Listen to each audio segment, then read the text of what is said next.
o que explica o brilhante êxito da exposição do mundo português. Acima de tudo, o entusiasmo patriótico que despertou em todo o país a memorável nota de março de 38, de que o Presidente do Conselho se serviu para lançar à terra portuguesa com fecunda semente o seu belo, alto e clarividente pensamento das comemorações centenárias. Pensamento que se converteu num poderoso instrumento de coesão da alma nacional.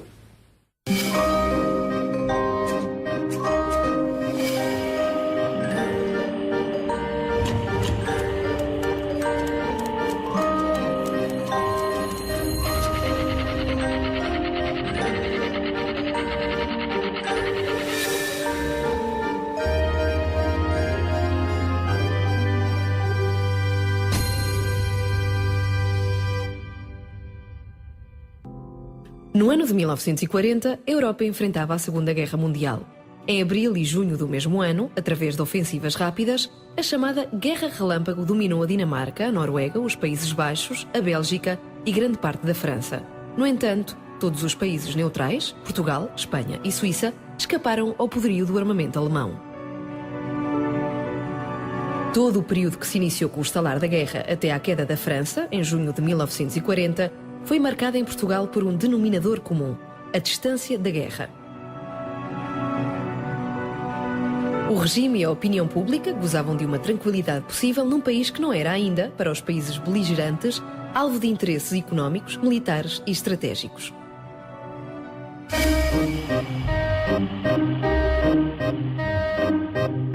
A 23 de junho de 1940, inaugurava-se, em Belém, a Exposição do Mundo Português, no âmbito das comemorações do duplo centenário da inauguração e da restauração da independência de Portugal.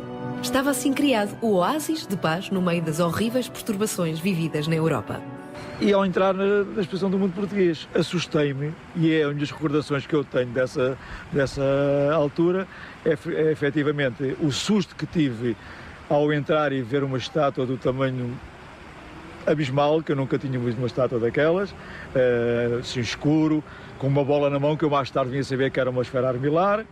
Numa altura em que toda a Europa estava em guerra, Portugal estava orgulhosamente só, mostrando ao mundo uma projeção sobre o passado como uma galeria de imagens heroicas da fundação e da existência nacional, da sua função universal cristã evangelizadora, da glória marítima e colonial do Império, como afirmou o comissário da exposição, Augusto de Castro. A situação do mundo era frágil. A França, no dia anterior à inauguração da exposição, tinha-se rendido aos alemães de forma humilhante. O regime mantinha uma grande proximidade com a Alemanha hitleriana. Justificações suficientes para fazer um espetáculo de massas, ignorando os riscos de o fazer em tempo de guerra. Eles desencadeiam a preparação da exposição numa altura em que não podem saber que daí a 2 anos está a haver guerra e não desistem com a guerra. Pelo contrário, aproveitam a circunstância de guerra para vincar o contraste entre o mundo em guerra e o oásis de paz e de ordem que é o Portugal do Salazar, o Portugal do Estado Novo.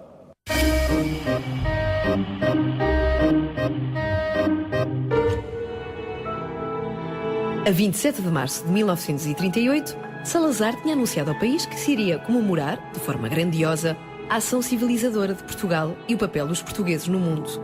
A afirmação das forças morais, políticas e criadoras do presente e a demonstração de um ato de fé no futuro.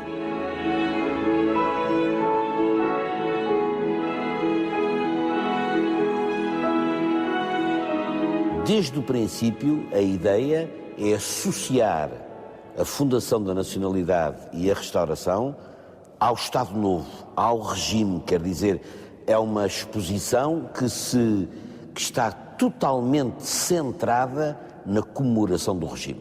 No interior houve um reforço de um conjunto de princípios que o Estado Novo defendeu, que tem a ver com o patriotismo, que tem a ver com o nacionalismo, que tem a ver com a história pátria, que tem a ver com os valores tradicionais, que tem a ver com a recuperação do património e que tem a ver também com aquilo que António Ferro ia desenvolvendo ao nível do Secretariado da Propaganda Nacional. E, portanto, a nível interno, há como que uma certa confluência de interesses de vários setores, sejam setores mais tradicionalistas, sejam setores até mais modernistas, porque nós vamos encontrar isso ao nível dos arquitetos, dos pintores, dos escultores, etc., seja enquanto princípios de nacionalidade, e para isso o povo português é mobilizado. À semelhança do que acontecera na Alemanha em 1936, quando Hitler transformou os Jogos Olímpicos num gigantesco ato de propaganda, a exposição serviria para mostrar a firmeza do regime perante a nação e perante o mundo, dividido e dilacerado pela guerra. Quando os Jogos Olímpicos se realizam, não é? Realmente o regime nazi está ali em toda a sua força, a tal ponto que todas as delegações, menos duas, fazem a saudação nazi na cerimónia de abertura. E, portanto, apesar de não se poder comparar com 1940, do seu ponto de vista de organização, do seu ponto de vista de concepção, do seu ponto de vista daquilo que realmente foi, é o facto que quer os Jogos Olímpicos de 1936 por parte da Alemanha, quer a exposição do mundo português por parte de Portugal, foram aproveitados pelos regimes que na altura vigoravam para efetivamente servirem de um espaço de propaganda desses mesmos regimes. Não é? A ideia de celebrar o Estado Novo é o que organiza toda a memória histórica da exposição. É a comemoração da culminância do regime. É isso que é a essência da exposição do Estado Novo e, nesse sentido, é uma grande, a maior de todas, uma grande manobra de propaganda, um grande investimento na propaganda, como o regime não voltaria a ter nem condições políticas, nem, em certo sentido, condições financeiras para voltar a fazer. A obra foi dirigida pelo Comissário-Geral da Exposição, o Dr. Augusto de Castro, pelos secretários adjuntos, o arquiteto Cotinelli Telmo, o engenheiro Sai Melo e o engenheiro Duarte Pacheco, Ministro das Obras Públicas. A sua inauguração foi feita pelo Presidente da República, Óscar Carmona, acompanhado pelo Presidente do Conselho, Oliveira Salazar, e do Ministro Duarte Pacheco. As celebrações dos centenários, sobre as mais variadas formas, desde cortejos, serviços religiosos, desfiles alegóricos, discursos e congressos, estenderam-se um pouco por todo o país. No entanto, a cidade de Lisboa recebia as principais cerimónias com a clara preocupação de se mostrar ao mundo um país modelo, com excelentes infraestruturas, elegante e limpo, o que, num olhar superficial por parte dos visitantes, parecia um exemplo a seguir. Seria esta a ideia que os turistas e representantes internacionais levariam de Portugal, uma vez que não entrariam em contacto com outras realidades, menos felizes, vividas no resto do território nacional, onde se convivia, por vezes, de perto com a fome, miséria e degradação.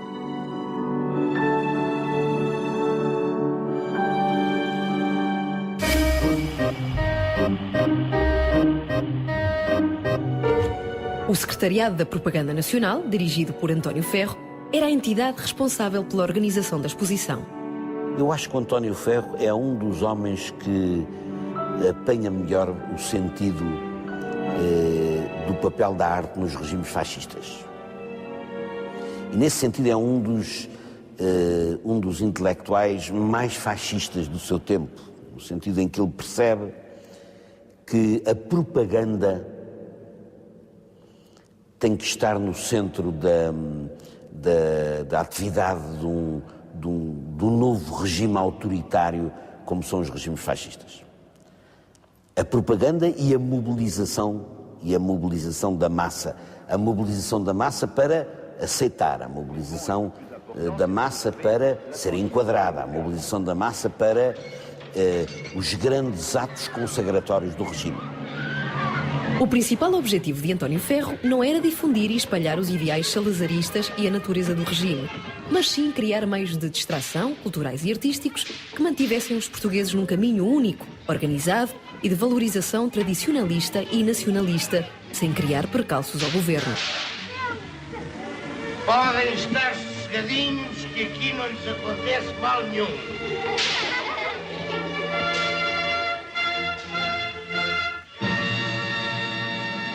Cotinelli Telmo, o arquiteto-chefe da exposição, desdobrava-se, multiplicava-se, excedera-se e fez prodígios, qualidades que dizia pertencerem aos portugueses, e afirmava que, em parte alguma do mundo, se pensaria em pôr de pé, com um ano de antecedência, uma exposição como esta. Há cerca de 3 milhões de pessoas que visitam a exposição e são fundamentalmente portugueses, porque estávamos num ambiente de Segunda Guerra Mundial e, portanto, eram fundamentalmente portugueses. E encontram-se, por exemplo, muitas excursões que vêm explicitamente para visitar a exposição e aí beber um pouco da história pátria. E, portanto, mesmo a própria organização da exposição, que tem a ver com marcos importantes da história portuguesa, era muito no sentido dela ser didática. Antes de mais nada, ser didática. E ao ser didática significa que iria passar um conjunto de valores que depois as pessoas ou se revêem nelas, por exemplo, o espaço destinado às aldeias mais típicas de Portugal é claramente um espaço onde as pessoas se revêem naqueles espaços, nomeadamente o princípio da ruralidade, não é? Mas também onde sentem alguma vaidade, digamos assim, por Portugal ter conseguido organizar em tão pouco tempo, não é? Mobilizando tanta gente e tantos meios numa situação de grande dificuldade, particularmente económica, não é? Realizar aquela exposição e ter a visibilidade que efetivamente teve, quer na imprensa nacional, quer na imprensa